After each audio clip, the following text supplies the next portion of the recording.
Channel I talk.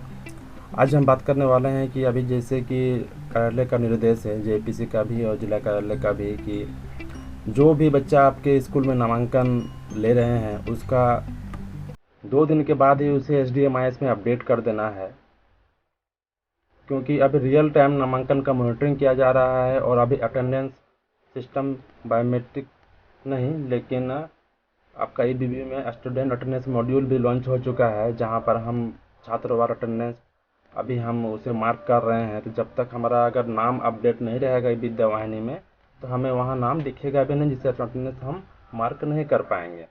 तो अभी का निर्देश है कि जैसे ही बच्चा किसी भी कक्षा में नामांकन लेता है आपका 21-22 में, उसे तुरंत HDMIS में अपडेट कर दें। तो आज हम बताएंगे कि सबसे आसान तरीका है कि अब चूंकि विद्या वाहिनी के लॉन्च हुए लगभग साल भर से ऊपर हो गए हैं, तो पहले का सिचुएशन कुछ और था कि उस समय जिस तरह के मॉड्यूल से हम अपडेट करते थे, अब उस मॉड्यूल से हमें परेशानी हो सकती है। तो अब हमें किस तरह से अभी करना है ये मैं बताने वाला हूँ।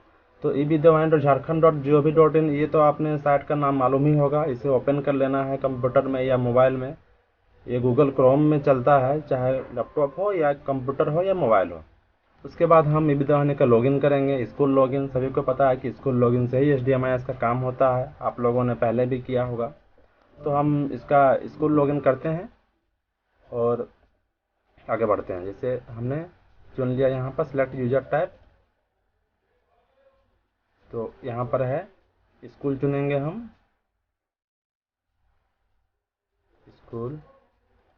स्कूल का जो डायस कोड है उसे हम यहाँ पर डालेंगे।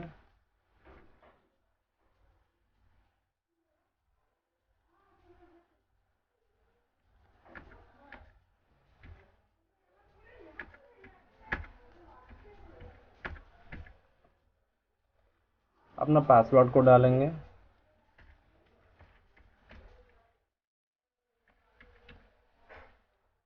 इसके बाद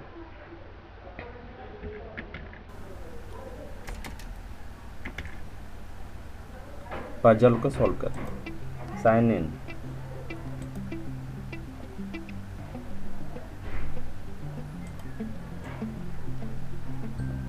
तो ये मेरा लॉगिन हो चुका है, लॉगिन कर चुके हैं। अब हमें क्या करना है, स्टूडेंट वाला काम करना है। तो यहाँ पर स्टूडेंट एक्टिविटी है, इसमें हम जाएंगे। यहाँ बहुत सारे मॉड्यूल है। जैसा कि हमने बताया कि जब ये विद्या वाहिनी लॉन्च हुआ था उस समय डाटा मतलब सिस्टम में बच्चों का डाटा नहीं था।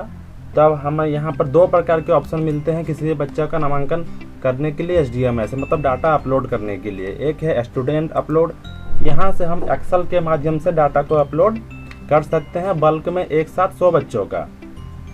यहाँ पर टेम्पलेट है, इसे हम डाउनलोड करके इसमें डाटा भर के इसे हम अपलोड कर सकते हैं। और इसका पूरा वीडियो पहले का बना हुआ मेरे चैनल पर मौजूद है। अगर ये वीडियो देखना हो, क्योंकि थोड़ा लंबा वीडियो है, तो आप वहाँ पर देख सकते हैं। नहीं तो अब मैं एडवाइस करूँगा कि इस ऑप्शन का आप यूज ना करें। इस ऑप्शन का यूज आप तभी करें जब आप अपने स्कूल में एंट्री क्लास में बच्चों को अपलोड कर रहे हैं। मेरा कहने का मतलब है कि आपका स्कूल अगर क्लास 1 से 10 का है, तो अगर नया नामांकन हुआ है क्लास 1 में, जो कि बिल्कुल ही फ्रेश है, सबसे पहले आपके स्कूल में आया है, और ज़्यादा बच्चे हैं, तो आप स्टूडेंट अपलोड एक्सेल का यूज करें, क्योंकि उसे अभी तक सिस्टम ने स्टूडेंट ID जनरेट नहीं किया है। मतलब वो फ्रेश बच्चा है, सिस्टम के लिए भी आपके लिए भी। तो आपका लिए सहूलियत होगा कि आप एक्सेल अपलोड करें। लेकिन अगर आप ऐसे बच्चों को HDMIS में ऑनलाइन इनरोल करना चाहते हैं जो किसी स्कूल से पढ़ के आया है, तो आपको एक्सेल से इशू आएंगे। क्या इशू आएंगे? आपको बताएगा कि ये डुप्लीकेट बच्चा है। इट मीन्स कि इसका ID पहले से कहीं बना हुआ है। तो आप पूरा मेहनत से एक्सेल को डाउनलोड करेंगे, भरेंगे, अपलोड करेंगे, जब सिंक करेंगे तब ये बताएगा कि आपका ये डुप्लीकेट है। सारा मेहनत आपका चला जाएगा।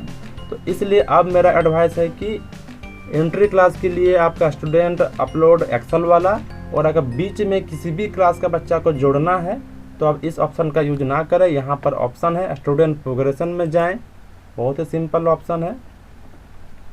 जैसे इस स्कूल ने 2020-21 का डाटा फ्रीज किया हुआ है, 21-22 में हम हैं। 21-22 में अभी केवल नया नामांकन करने का ही हमें ऑप्शन मिलेगा। जैसा हमने कहा कि जैसे ही बच्चा नामांकन लेता है उसका नामांकन हमें यहाँ पर कर देना है, मैंने उसका डाटा अपलोड कर देना है। क्योंकि अभी 21-22 सेशन चल रहा है तो नया नामांकन का ऑप्शन है, जब ये मार्च के बाद यहाँ पर इसका प्रोग्रेशन का ऑप्शन आएगा तो वो बाद की बात है। तो मान लीजिए क्लास 4 में एक बच्चा को हमें यहाँ एडमिशन लिए हैं अपने स्कूल में, उसका डाटा हम अपलोड करना चाहते हैं। तो हम क्या करेंगे, नया नामांकन का पेज जो है ऑनलाइन वाला, उसे हम क्लिक करेंगे।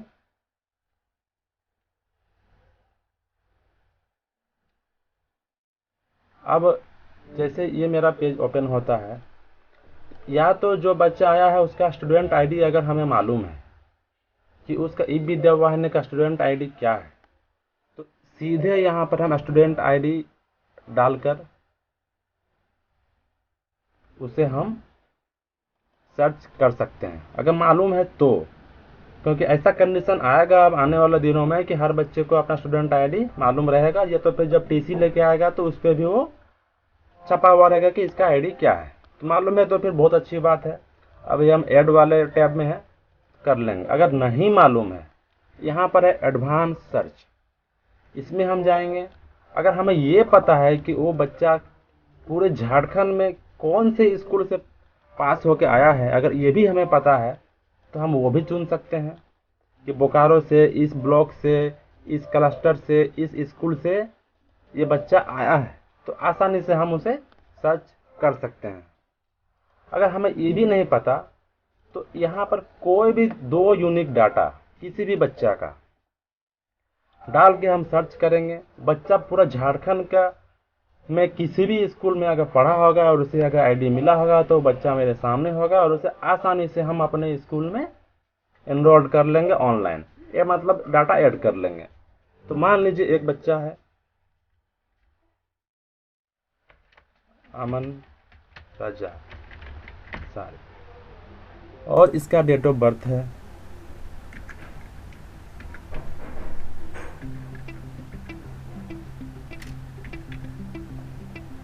18/5/2012। अब इसे हम चेक करते हैं। ये देखिए ये बच्चा 2 स्कूल में है। इट मीन्स क्या होगा कि इन्होंने क्लास चेंज किया होगा। एक साल किसी और स्कूल में पढ़ा, उसका किसी और स्कूल में चला गया। तो इसका मतलब ये हुआ कि जो ऊपर वाला है ये ओल्ड स्कूल है, जो नीचे वाला है ये न्यू स्कूल है। तो हम क्या करेंगे, नीचे वाला का जो स्कूल है उसका एक्शन में जाके हम उसे यहाँ पर जो बटन है एडिट वाला, इसे हम क्लिक करेंगे। जैसे ही इसे हम क्लिक करेंगे, अब देखिए इसका जो डिटेल है वो मेरे सामने है। सारा डिटेल भरा हुआ है, जो भरा हुआ था वो भरा हुआ है। अब यहाँ हमें क्या करना है, अब हमें अपने स्कूल का क्लास बताना है कि हम इसको किस क्लास में एनरोल कराएंगे। बाकी सारे ऑप्शन को इस बच्चे जो अपने स्कूल के अनुसार इसे भर लेना है। इसका सेक्शन क्या रहेगा, ABCD सेक्शन अब बहुत ही ज़रूरी है, ध्यान दीजिए। क्योंकि ऑनलाइन अभी अटेंडेंस मॉड्यूल जो लॉन्च हुआ है, अगर आप सारे बच्चों को सेक्शन A में डाल देंगे तो वहाँ पर एक ही सेक्शन में आपके 100 बच्चे दिख जाएंगे, जहाँ पर अटेंडेंस बनाने में आपको काफ़ी परेशानी होगी। सेक्शन को आप मेंटेन जरूर करें। आप एडमिशन नंबर यहाँ पर डाल देना है, एडमिशन डेट डाल देना है, जब भी आपके यहाँ पर एडमिशन लिया होगा। ये बच्चा अगर आप पहली बार जोड़ रहे हैं तो ये अप्रैल में ही लिया होगा, या अगर आप किसी और एकेडमिक ईयर में हैं तो आप उससे पहले डेट चुने। Source of admission, new admission. तो इस प्रकार से आप पूरे फॉर्म को भर के जैसे ही इसको हम यहाँ पर सबमिट करेंगे, आपको देगा मैसेज कि student has been added successfully, student ID ये। उसके बाद अगर जब आप यहाँ पर समरी में आएंगे तो आपका न्यू एनरोलमेंट वाले टैब में यहाँ पर बच्चा आपको दिखेगा। तो ये समझिए कि ये बच्चा आपका ऐड हो गया। तो यही काम हमें अब करना है, ऑनलाइन नामांकन को अपडेट करना है। एक्सेल का यूज नहीं करना है अभी बीच वाले क्लास के लिए। जो फ्रेश बच्चे हैं उसके लिए आप करें, और बीच वाले क्लास के लिए आप यही काम करें। इसके लिए क्या, आप अपना एक एक्सेल में बहुत ही कम डाटा के नाम, डेट ऑफ बर्थ या नाम या आधार तैयार कर लें और उसे सीधे यहाँ पर पेस्ट करके सर्च कर लें। जिसका मिलेगा अपडेट कर दें, जिसका नहीं मिलेगा अपने एक्सेल में मेंटेन करें, फिर उसे आप एक्सेल से अपलोड कर दें। इसका मिल रहा है आपको, यहाँ पर ऑनलाइन में अपडेट कर दें। इस बच्चे का नाम मिल चुका है 2 आईडी से, 2 डाटा से सर्च करके। जिसका नहीं मिलेगा उसका हम एक्सेल से अपलोड करेंगे, कोई दिक्कत नहीं है, क्योंकि तो सिस्टम में मौजूद ही नहीं है। तो इस प्रकार इस काम को करें, कोई परेशानी हो तो। और इसका सारे जो यहाँ पर इसके मॉड्यूल हैं, इसका अलग अलग वीडियो हमारे यूट्यूब चैनल पर अवेलेबल है, आप चाहे तो देख सकते हैं। तो कोई भी परेशानी हो तो आप कमेंट में लिखें। Thanks for watching.